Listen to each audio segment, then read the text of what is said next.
Islam family. This is Moreno Bey. I'm here today to speak on the Moorish movement, the intentions of the entire movement, who it was brought by, founded, etc. Again, I'm Moreno Bey, and our people have to have this information on our prophet, Noble Drew Ali. Reason is because Prophet Noble Drew Ali brought this information, the Moorish information, to the people at a time when we still thought we were Negroes, colored people, and black people. So Noble Drew Ali's mission was to uplift fallen humanity. Since he's transitioned or passed on, it's our duty to uplift fallen humanity. That can be spiritually, that can be uplifting us from a dead position, a dead state, and rising us mentally as a people because of the warfare that we go through on a daily basis with so-called USA or America. Now, Noble Drew Ali was born in 1886 as Timothy Drew, and he was born in the state of North Carolina, or North Carolina State Republic. You have to know about this brother. This brother is very important. That's one reason why you don't hear about him in the school systems, elementary schools, junior high, college level. You don't hear about him because he is the brother that has the key information as to why we are lost in this day of time. We are in a psychological warfare. This brother brought back the Moorish nationality to the Americas, what we didn't know about ourselves, that we were Moors. And he has to be thanked, he has to be respected for doing so. Noble Drew Ali was not only a prophet, but he made moves. People got to understand this, that Noble Drew Ali was like the man. Like, he was really like the man, like on a high level. And he has many writings, and I'm going to go into a few of his writings and pieces of literature that he has published, just so people that are not aware of Noble Drew Ali as to what was written by Prophet Noble Drew Ali. He has Message to America, Plea to a Nation, Divine Warning. I mean, I can go on all day about his works with the people in his private capacity and public capacity. So this is for the people that don't understand who Noble Drew Ali was and what his message and what the movement is all about. Now, before I read some of his literature, I want people to know that the Moorish National and Divine Movement is not about paperwork, okay? It is not about sovereignty. That's not what it's about. The movement is about understanding nationality, who you are as a Moorish American, and uplifting fallen humanity, understanding what was taken from us and knowing how to exercise it now. That's what this movement is about.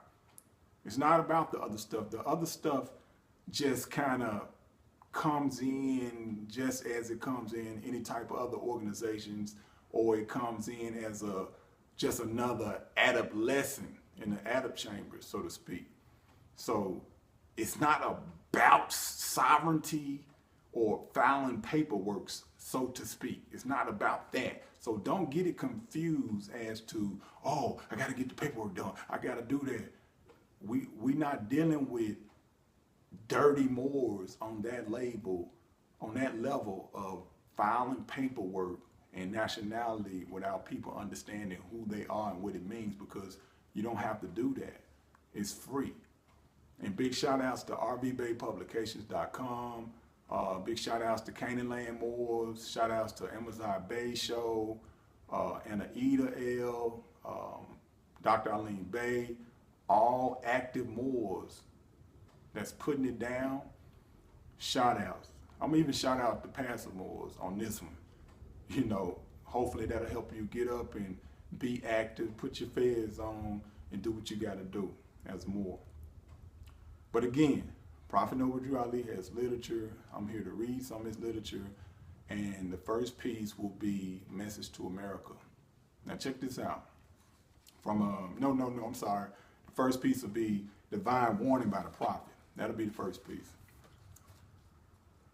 Prophet warns all Muslim governors ordered to read proclamation at each meeting in the temple. This is what's supposed to be read at each meeting. Grand Sheiks. I hereby inform all members that they must end all radical agitating speeches while at work, in their homes, or on the streets. We are for peace and not destruction. Stop flashing your cards at Europeans. He was talking at that particular time. Because if you don't show your card when it's needed now, how else are you going to be able to prove jurisdiction? So you still have to understand and decipher what this brother was saying and what he meant by saying certain words or phrases or statements. It causes confusion. Remember, your card is for your salvation. The reason he says for your salvation is because it's letting you know who you are within your heart. It's letting you know who you are. Okay? Failure to obey these orders will be a severe consequence. We are love, truth, peace, freedom, and justice. And when these principles are violated, justice must then take its course. Any member or group of members who hold malicious feelings toward the temple or the prophet or violate the divine covenant of the Moorish movement will receive their reward from Allah for their unjust deeds. Remember, 7 Hermetic principles. Remember that. All true Moors will and must obey the law as laid down to them by their prophet. If they lose confidence in their prophet, they should turn in their card and button, cease wearing their turban and fez, and return to the state where I, the prophet, found you. This is a holy and divine movement founded by the prophet Noble Drew Ali. And if the prophet is not right, the temple is not right. So the prophet designed the temple and set it up to be a certain way. But in 2016, it's not run that way these days. It's not ran that way. All right, check this out. The prophet, therefore, is sending out the divine plea to all Moorish Americans that they do their part in protecting their prophet and the temple. This is an everlasting movement founded by the prophet through the will of Allah to redeem his people from their sinful ways. By Noble Drew Ali. That's the divine warning by the prophet Noble Drew Ali. Governors ordered to read proclamation at each meeting. Think about that. I also want to go into other literature that he's produced, and in this particular piece of literature is Message to America. Now check this out. It says, in connection with the aims, objects, rules, and regulations of the Moorish Science Temple of America, I deem it proper to submit to you a brief statement of our organization, covering its inception, rise, and progress, and of the Mohammedan religion, which I hope will be satisfactory to you and be the means of causing you at all times to adhere to the principles of love, truth, peace, freedom, and justice in your relations with mankind in general. I further most anxiously hope this brief statement will help you to more clearly see the duty and wisdom of all times upholding those fundamental principles which are desired for our civilization, for our posterity, such as obedience to the law. And that's why we enforce the Constitution, because we obey the Constitution. Article 6 of the Constitution states that it's the supreme law of the land. Now, when we're dealing with jurisprudence, okay, because there's different types of law. You have color of law, you have law of the land, you have spiritual law, etc. So within that, I'm talking about constitutional law. All right. Now, we organized as the Moorish Temple of Science in the year of 1925 and were legally incorporated as a civic organization under the laws of the state of Illinois on November 29, 1926. At that particular time, the states were a republic. Check out Article 4, Section 4, in which it guarantees a republican form of government. Remember, at that time, they were operating in a republican form of government, dealing with the people having the power. The power is within the people's reach, not a democracy. Okay? The name Moorish Temple of Science was changed to the Moorish Science Temple of America, May 1928, in accordance with the legal requirements of the Secretary of State, State of Illinois. The object of our organization is to help in the great program of uplifting fallen humanity and teach those things necessary to make our members better citizens. A national organization with a Rotarian complexion as it relates to branch temples became obvious with the increasing number of inquiries from men and women in different sections of the country concerning the purpose of the organization. There are branch temples in 15 different states at this time. Since the work of the Moorish Science Temple of America was largely religious, the organization has been legally changed to a religious corporation, and an affidavit to this effect has been, and I'm going to get right back to that. That's to protect you under the First Amendment. Noble Drew Ali was a genius. You got to understand this now. It was properly filed in the Cook County Recorder's Office of Illinois. Inspired by the lofty teachings of the Quran, we have it as the revealed word of God Allah. We shall foster the principles of its teachings among our members. This is our religious privilege as American citizens under the laws of one of the greatest documents of all time, the American Constitution. The Mohammedan religion is the least appreciated and probably the most misunderstood of the world's great religions. This is especially true in our Western world.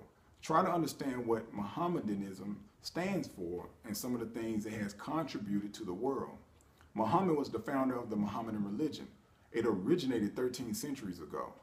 On Arabian Peninsula, where the streams of commerce and culture met and mingled in the Middle Ages, where the markets of exchange were stationed for treasures of India and the products of the Mediterranean coast. There, this religion was established in the unprecedented short period of 20 years, and unlike many other religions, without the aid of any royal patronage and support. Buddhism had its Ashoka. Judaism is Joshua. Christianity is Constantine.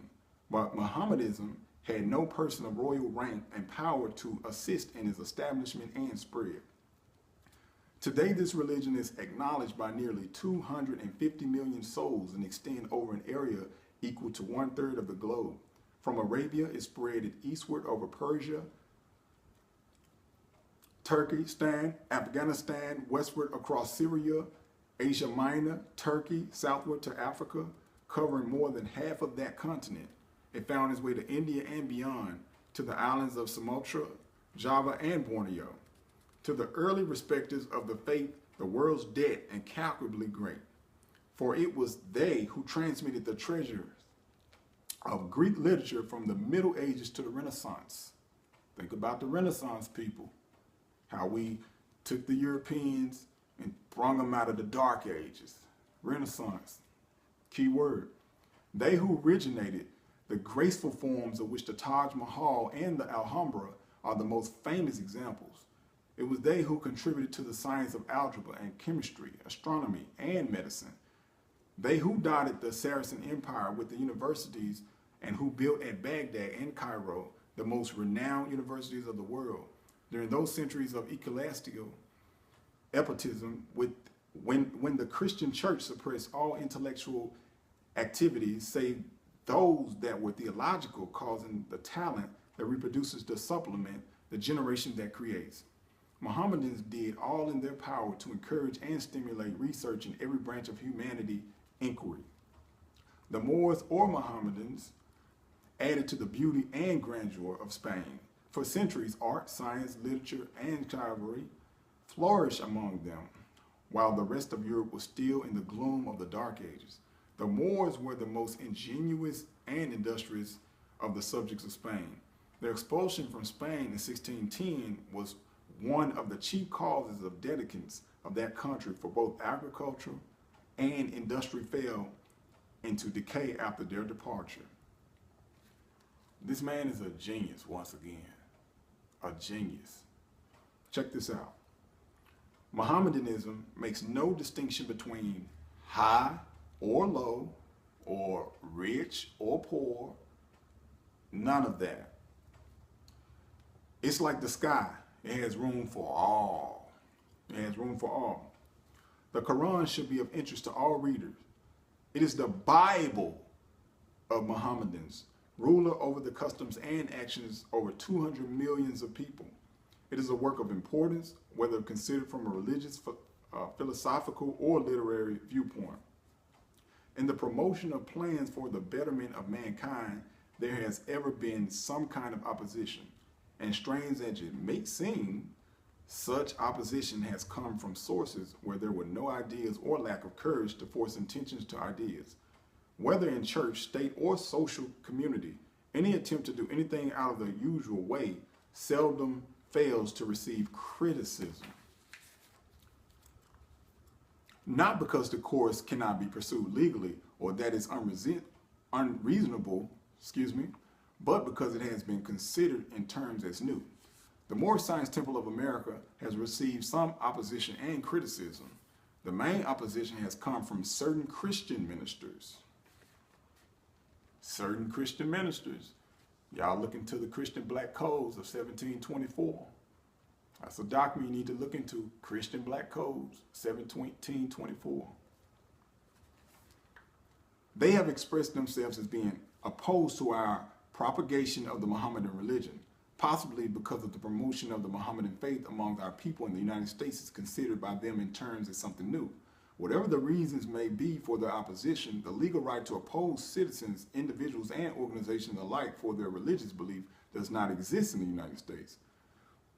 The door of religious freedom made by the American Constitution. Notice that this brother continuously speaks about the American Constitution. So you have to ask yourself, why is this brother speaking about the American Constitution?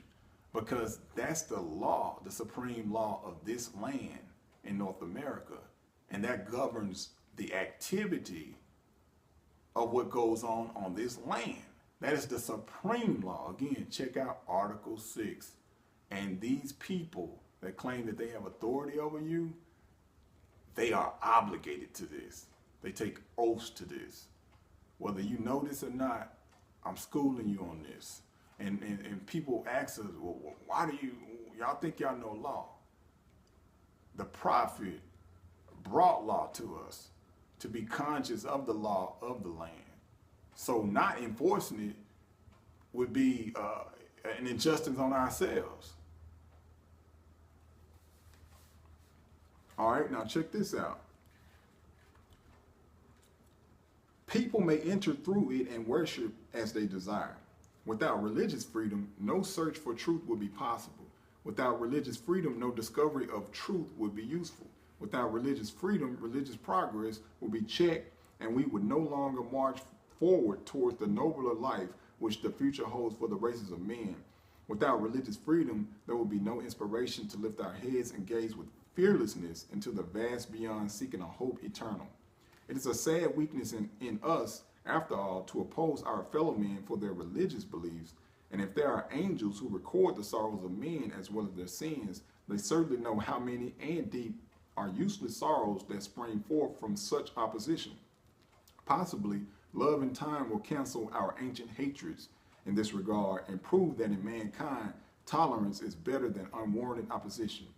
In connection with our religious aims and beliefs, we must promote economic security. We gotta know economics, fam. Gotta know economics. We talk a good game, but we have to start putting forth actions in order to make it worthy. All right. Noble Drew Ali brought the nationality to the Moors back to the Americas. We were dead mentally, We thought we were black. We thought we were Negro. We thought we were colored. With that story in Masonry, Hiram Abiff got knocked over the head. You know the whole thing. That's us.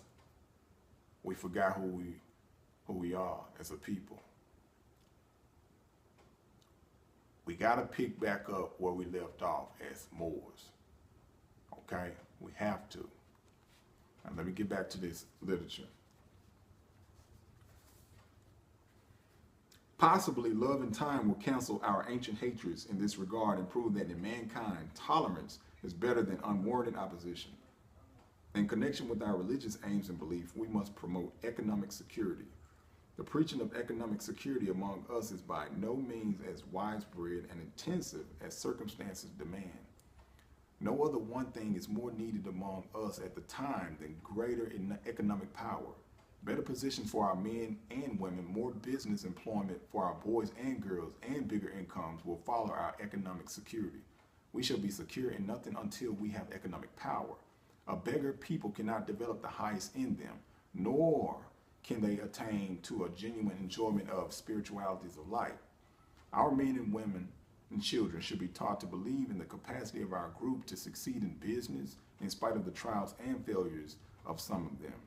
Trials and failures in business are by no means connected to any particular group of people.